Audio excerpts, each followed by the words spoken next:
citizens are free and sure to disagree with the law. Krasnaya Armia Krasnaya Выпала.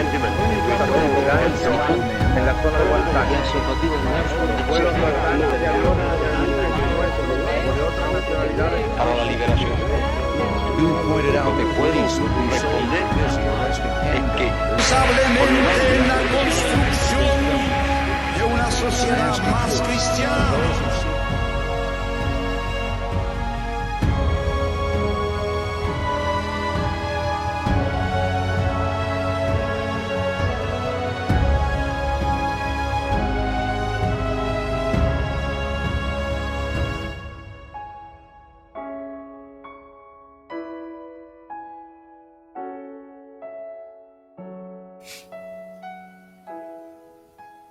Hola amigos, hoy viajaremos a la República Francesa para recordar los acontecimientos que se dieron en aquel famoso mes de mayo de 1968.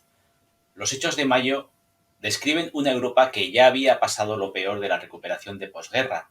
Habían pasado 23 años del final de la Segunda Guerra Mundial y se pone de manifiesto que esa recuperación económica va acompañada de un desaliento y de un desánimo general por la situación social y política.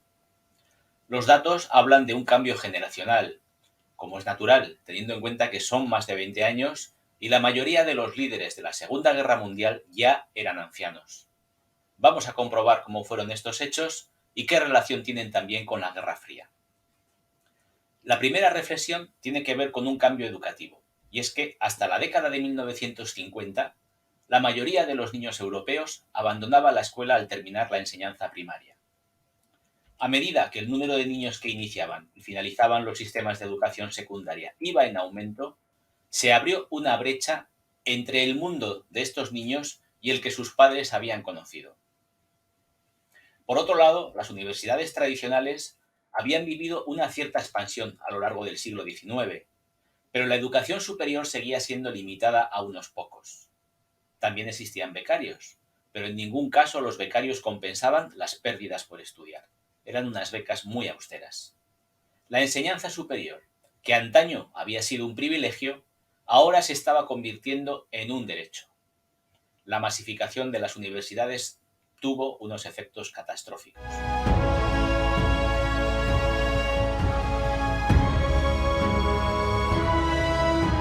Y es que la generación de aquellos años 60 veían el mundo como algo joven. Los iconos de la cultura popular fluían a través de las fronteras nacionales.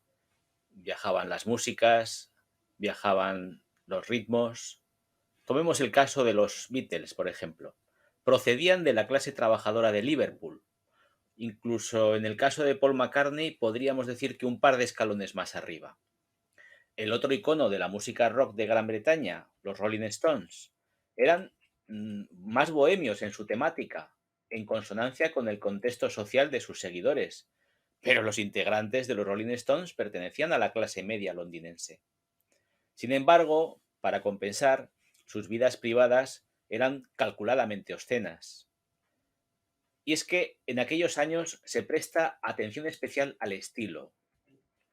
Uno de los asuntos que interesan a los jóvenes es el de la píldora anticonceptiva. Por aquellos años todavía estaba prohibido difundir información sobre la contracepción. En el ámbito de la moda, se convierte en un rasgo de identificación generacional. Se pone de moda la ropa de inspiración proletaria. Los vaqueros, las camisas de trabajo, las gorras de piel tipo Lenin. Posteriormente, llegaron la inspiración gitana en la ropa de los hippies. Algunos de ellos se hicieron famosos por todo el mundo, como por ejemplo el look Mao. Aquí vemos a los Beatles vistiendo esta prenda. Otro aspecto relacionado con la moda o con el look juvenil eran las imágenes del Che Guevara, inspiradas también en la imagen de Jesucristo. Y es que esta generación tenía que romper con la época de sus abuelos. Los jóvenes cambiarían el mundo haciendo el amor. Y aparecían teorías de todo tipo. Emergió un mercado de teorías al frente del cual estaba, como un ejemplo, el grupo de historiadores del Partido Comunista de Gran Bretaña, que tenían ideas de muy buena calidad, pero deliberadamente interpretativas y desde una posición no dogmática, pero de tendencia inequívocamente izquierdista. Surge también con la figura de Levi Strauss el llamado estructuralismo, que empieza a repartirse en una plétora de ramas aplicadas en antropología, en historia, en sociología, etc. Coincide con el fenómeno de la televisión como medio de comunicación de masas. El existencialismo se había convertido en una etiqueta que se aplicaba a todo. También se vuelve a revisar a Marx, y es que, como él decía, lo que hay que hacer es cambiar el mundo. Como fórmula de esta revisión está el filósofo Jean-Paul Sartre, que considera el marxismo como una filosofía insuperable de nuestro tiempo. En contraposición aparece el mensaje de Raymond Aron, el contrapunto intelectual de Sartre, pero que también reconocía abiertamente que el marxismo, a pesar de todo, era la idea dominante, la religión secular de su época. Los enfrentamientos de la época tienen sus raíces en el cisma leninista que se produciría posteriormente. Se describe como herejía las ideas de Trotsky. Y es que para el trotskismo era importante introducirse en las instituciones. Pero haciendo balance, el historial trotskista era un absoluto fracaso. Así que aparecen unos fracasos verdaderamente atractivos para esta juventud. Eran los líderes perdidos del comunismo, hombres que nunca habían tenido posibilidad de ejercer ninguna responsabilidad. Se produce el redescubrimiento de Rosa Luxemburgo, de Georgi Lukács, un revolucionario húngaro, de Antonio Gramsci, que se pasó la vida en las prisiones fascistas, prácticamente languideciendo en ellas. Los tres fueron abundantemente reeditados. Se establece una división entre el viejo Marx, que era el de Lenin y Stalin, y el joven Karl Marx, empapado del historicismo hegeliano, del sueño romántico, de la libertad definitiva, de cómo transformar la conciencia alienada y liberar a los seres humanos, en definitiva, de cómo cambiar el mundo. El establishment marxista de la época reacciona. Louis Althusser, el principal teórico del Partido Comunista y profesor de la École Normale Supérieure, identificó los escritos de Marx y estableció que solamente los últimos escritos eran verdaderamente marxistas. De hecho, su posición era bastante determinante. Consideraba que solo hay una manera correcta de interpretar a Marx y esa era la suya. Aparece también una figura que es la de Herbert Marcuse, un intelectual de la Alemania de Weimar que terminó recalando en el sur de California. Ofrece una útil refundición de todas estas líneas de pensamiento. La sociedad de consumo occidental, explicaba, había desviado la búsqueda de la satisfacción y la había dirigido al consumo de productos. La reivindicación esencial que anteriormente representaba al proletariado estaba en vías de desaparición. La sociedad se va desenvolviendo hacia una economía de servicios. Y los trabajadores ya no les gusta ser llamados así, se empiezan a llamar empleados o profesionales. El único vehículo de transformación social se conocía con el nombre de Tercer Mundo. Había varios candidatos: los nacionalistas anticolonialistas del norte de África, los radicales negros de Estados Unidos, las guerrillas campesinas repartidas por el mundo entero, los jóvenes en general. Los radicales europeos se alejaron de la experiencia comunista de la Europa del Este para buscar inspiración en lugares más lejanos. Su máximo se produjo en la guerra de Vietnam. ¿Y por qué había este descontento? Por un lado, estaba la bajada de salarios reales a medida que aumentaba la inflación, y sobre todo porque empeoraban las condiciones de trabajo. Los estilos autoritarios se habían quedado desprestigiados. Los empleados solían ser tratados sin mucho respeto, y las quejas sobre la masificación y deficiente gestión de las universidades se añadían a esta situación. Así que tenemos una situación previa al conflicto. Los hechos de mayo comienzan en el otoño de 1967 en la Universidad de Nanterre, en las afueras de París.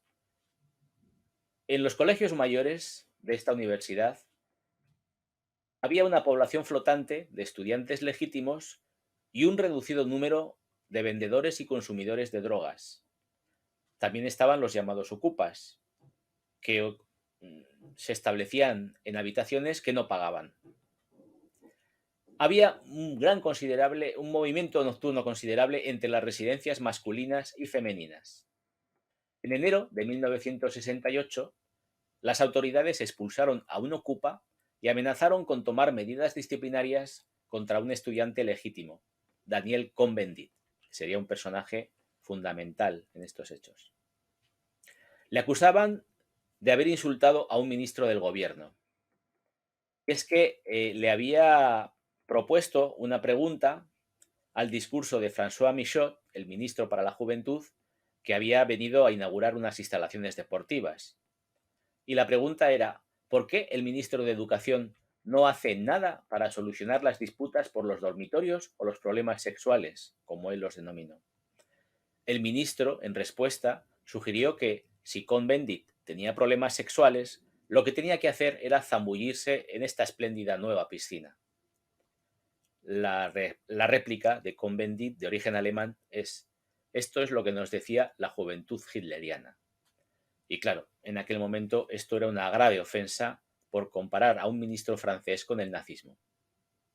En este ambiente se organizó un movimiento, uno de cuyos líderes era el propio Cohn-Bendit.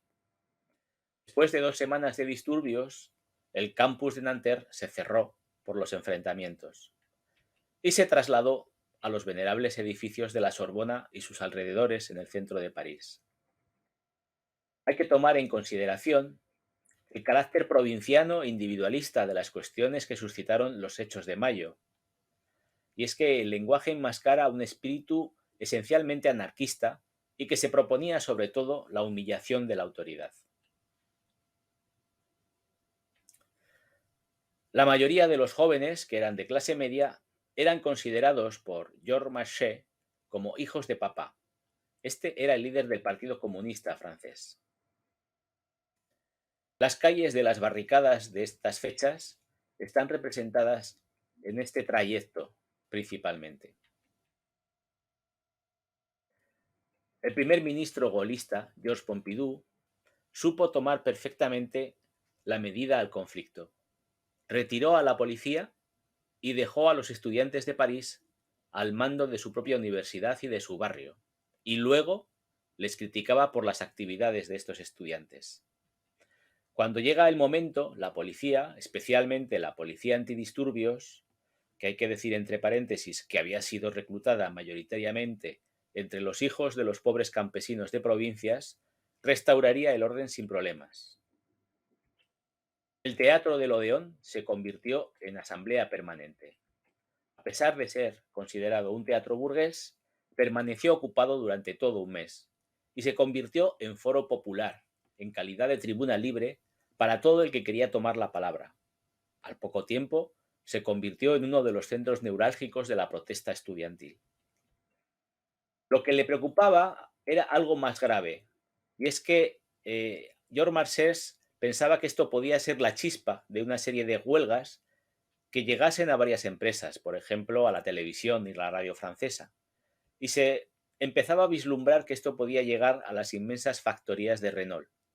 Así que había en juego algo más que unos cuantos miles de estudiantes. Se alcanzó una escalada que llevó al mayor movimiento de protesta social de la Francia moderna. Lo que se proponía este movimiento era cambiar su modo de vida y luchar contra el malestar general. El general de Gaulle desapareció aparentemente, y ahora sabemos que lo que hizo fue hacer una visita al ejército francés en Alemania para garantizar su lealtad y su disponibilidad. Y es que todo esto terminó porque pronto sería una revolución sin víctimas. Las pintadas que se difundieron por los medios de comunicación partieron en su mayoría de la Escuela de Bellas Artes, que fue tomada por los estudiantes.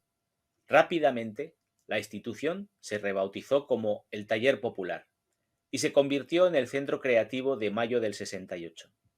Allí, artistas que ya despuntaban y otros desconocidos hasta el momento producían buena parte de los carteles icónicos de aquellas semanas. En definitiva, lo que nos dejó fue un conjunto de eslogan de los que voy a rescatar unos cuantos de ellos. Sous le pavé, la plage. Tras el pavés, la playa. Veis que normalmente debajo de los adoquines suele haber arena. Il est interdit d'interdire. Prohibido prohibir. No se puede prohibir a la juventud. L'imagination prend le pouvoir. La imaginación al poder. Soyez réaliste, demandez l'impossible. Seamos realistas, pidamos lo imposible. Todo esto se contrapone con los hechos al otro lado del telón de acero. Y es que se empezaba a hablar de escritores como Kafka, Milan Kundera y los cineastas, sobre todo los checoslovacos, que se expresaban a través de nuevas fórmulas más abiertas. Un ejemplo es la película Trenes rigurosamente vigilados. En el año 67, en el Congreso de Escritores, criticaron a la cúpula comunista. La razón, básicamente, era económica. Como consecuencia, el Partido Comunista Checo nombra a un nuevo secretario, Alexander Dubček. Este es de otra generación, conecta con los intereses de los jóvenes y lleva a cabo una purga de partidarios de Stalin. Se empieza a hablar del socialismo con rostro humano. Y es que estaba surgiendo una nueva clase media. La primavera de Praga, por un lado, hace que se pidan libertades y reformas dentro del modelo socialista. Moscú se ve presionada por todos los ángulos. Dubček considera que él puede mantener a raya a Moscú. Esto se demostró que fue un error de cálculo. Lo que tenemos que hacer es mantenernos dentro del Pacto de Varsovia, decía. Pero el ministro del ejército, Gresko, propone la Operación Danubio.